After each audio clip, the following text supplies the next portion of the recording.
Ketika akun baru dibuat, Bosman Mardigu Official, maka channel lain muncul dengan nama yang sama atau mirip-mirip. Maka saya dengan hormat berkali-kali mengingatkan, silakan re-upload semua video Bosman, namun jangan pakai nama Bosman Mardigu Wowi Sontoloyo yang memang trademark Bosman sebagai nama channel. Ambillah manfaat videonya, namun bukan nama pribadinya. Mohon diganti nama channel tersebut dengan segala hormat. Karena pelajaran dan tanggung jawab nama serta isi ilmu tadi, saya yang berhadapan dengan musuh-musuh kebenaran tadi, pada ujungnya bukan kalian. Kalian ambil manfaat AdSense dan ilmunya. Silahkan kembali ke perjuangan awal kita kaum New Mind dengan pertanyaan berapa cost accounting untuk membuat Indonesia menjadi negara superpower di tahun 2045, 24 tahun dari sekarang. Pertanyaan ini disampaikan juga oleh Deng Xiaoping ketika di tahun 1989 memutuskan untuk mempunyai sistem ekonomi sendiri alias dual standard. Standar dunia untuk keluar, standar dalam negeri untuk Tiongkok. Deng Xiaoping meminta berapa biaya dibutuhkan Tiongkok untuk kembali merebut supremasi perdagangan dunia seperti nenek moyang mereka dalam 3000 tahun selalu menguasai perdagangan dunia, di mana 200 tahun terakhir dikerjain negara-negara Eropa dengan perang opium, menggunakan candu untuk membuat goblok otak 30 juta rakyat Tiongkok dan juga pejabatnya. Lalu perdagangan Tiongkok dikendalikan Eropa sekian lama. Pertanyaan Deng Xiaoping tadi di tahun 1989 dijawab dan benarlah. 20 tahun setelahnya Tiongkok menjadi negara maju dan 20 tahun kemudian,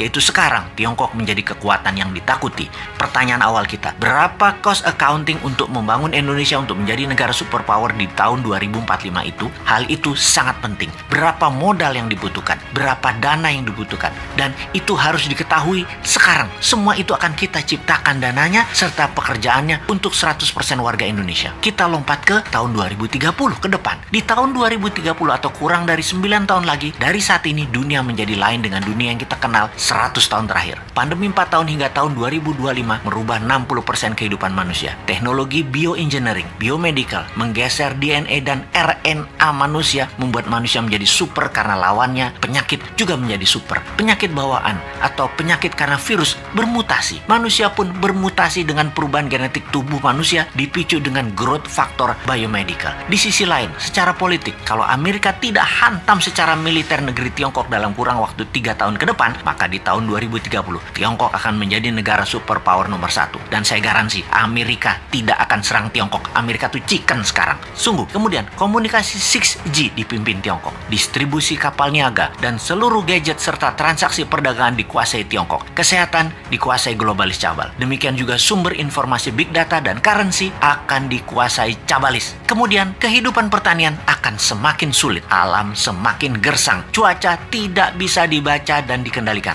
Panas bumi mencapai puncaknya di tahun 2030. Musuh bersama umat manusia di tahun 2030 adalah kelaparan, kekurangan pangan dan gizi, serta cuaca yang ekstrim. Alam tidak ramah. Dunia menjadi semakin kejam. Manusia semakin buas. Tiongkok di tahun 2030 akan mempunyai penantang baru yang namanya Nusantara. Siapa Nusantara itu? Negara yang menjadi pengontrol laut, pengontrol mineral dan sumber pangan. Negara maritim, food country dan mineral country. Itulah Nusantara di tahun 2030. Pertanyaan berikutnya, apakah Nusantara dalam 15 tahun kemudian, yaitu di tahun 2045, bisa melewati Tiongkok atau setidaknya menyamai? Jawabannya adalah bisa. Konsep bernegara di tahun 2030 adalah kendali pembayaran dunia perdagangan yang menggunakan emas di dalam negeri. Sejak New Mind berkuasa nanti di tahun 2024, maka 1 tahun setelahnya di tahun 2025, emas dijadikan alat bayar resmi, di mana puncaknya di tahun 2030 rupiah fisik musnah, tidak dipakai lagi, jadi e-rupiah dan fisiknya adalah emas. Nusantara menarget dalam 15 tahun ke depan sejak tahun 2030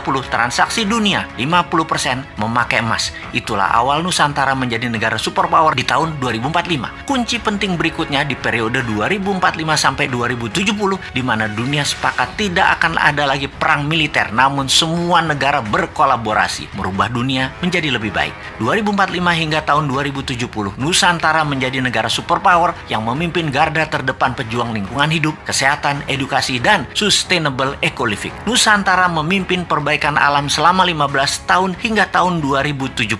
Kemudian sejak tahun 2070, inilah awal perdamaian dunia 1000 tahun yang juga dipimpin Nusantara. Terlihat indah? Tidak mungkin. Ada yang berpikir begini nggak di pejabat incumbent atau oposisi? New Mind memang sontoloyo. Tapi kita semua tahu, semua impian ini pasti terjadi. Inilah mengapa video kita dan channel kita ditakuti pemahamannya. Selamat datang masa depan di tangan New Mind.